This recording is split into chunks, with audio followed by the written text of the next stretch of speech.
What's up YouTube? Welcome back to another episode of New Parents in Training. So today I'm going to show you how to change a battery inside a Razer Blade laptop. The one I have right now, the problem with the battery, as you can see, is pretty messed up. It's not supposed to pop out like a balloon here, and this is definitely not supposed to happen. So what I have noticed was I use this laptop a lot to editing videos and whatnot, not so much for playing games, even though this is a gaming laptop. So what happened was one day after use, I realized the mouse pad was popping out, concave off, but for some reason I was still able to use the mouse pad, and then like it just got to a point that I couldn't even close the lid. So I decided to just open up the back. And then once I opened up the back, I realized what took place. It was due to the battery. I think it might be overheating. I am not sure. But this is the original Razer battery that it came with the laptop itself. Unfortunately, I didn't record how I took the battery out, but it's relatively simple. I'm just going to show you how to put in the new one today. And the one that I ordered online, even though it's not Razer, but this is supposed to be a perfect fit.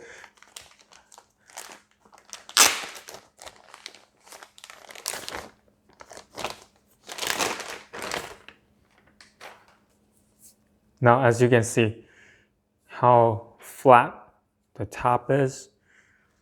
Yeah, this is not supposed to happen at all. Look at this. Something must have gone horribly wrong for the battery.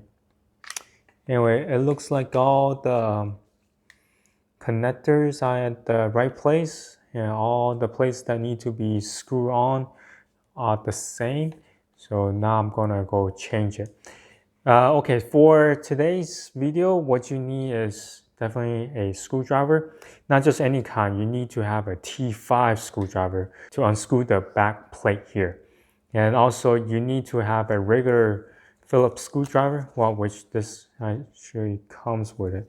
You need one of this head, because the bolts inside require the Phillips screwdriver. So I think this is a pretty neat set of tools for you to have if you work on your computer or something small, especially for the T-screws. This has all the T-screws. So I'm going to link all the item description down below so you can go check it out. And also, since you're going to open up the back plate, it's best for you to just clean the inside of the computer. When I open up mine, the fan was really dusty.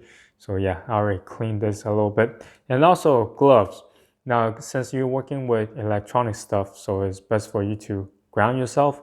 If the weather is too cold, it's best for you to wear gloves so you won't have static charge that might ruin your electronics. Okay, all right, let me get to it. So first thing first, you need to get all the T5 screws out. So we have 1, 2, 3, 4, 5, 6, 7, 8, 9, 10.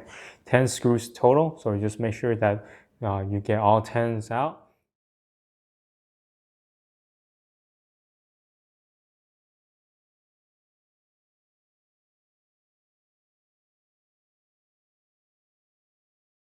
All right, so here is the inside of the computer. So if it's really dusty, so you just use one of those air condenser to dust the dust off. Anyway, so now here it is. So one thing that I need to show you guys, be really careful, is when you open this, if your battery was still in there, then you will see this ribbon here. So this needs to be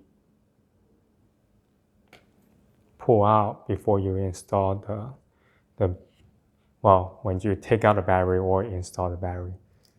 So get this aside, and also this thing need to get out before you can take out the battery. So the screws are here, 1, 2, 3, 4, 5, 6, 7. 7 screws total.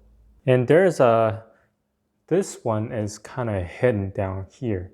So you kind of have to pull this tape up in order to see the screw. Let me show you just in a little bit. Yeah, because when I first take the battery out, I didn't realize there was still one more there. Now that we had to put back the screws for the battery, instead of the T5, we're going to use the Phillips head. So make sure that for this particular one, we have 7 screws. So just keep that in mind.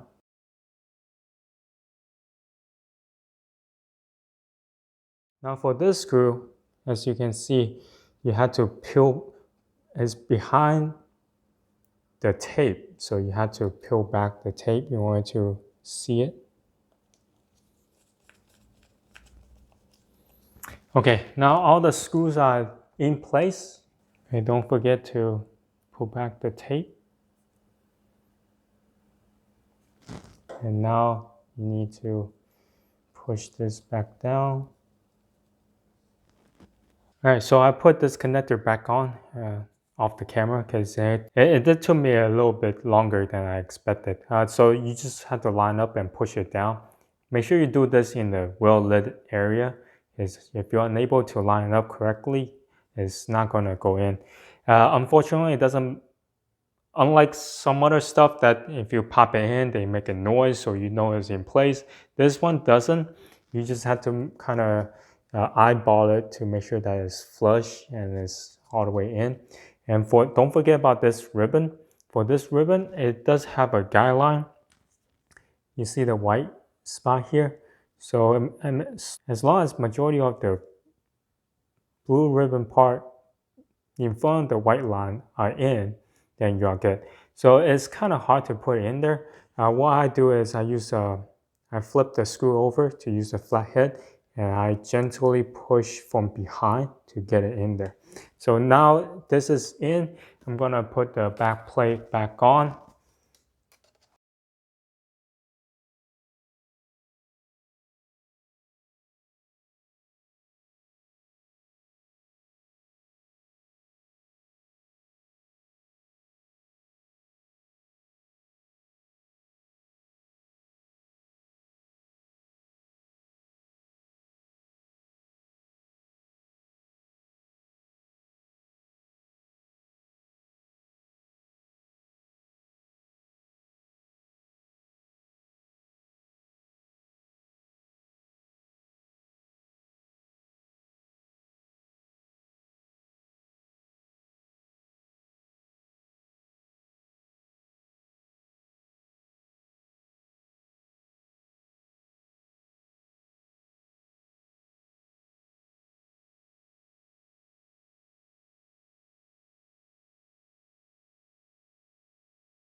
Okay, now that everything is back in, let's open it up and turn it back on for the first time.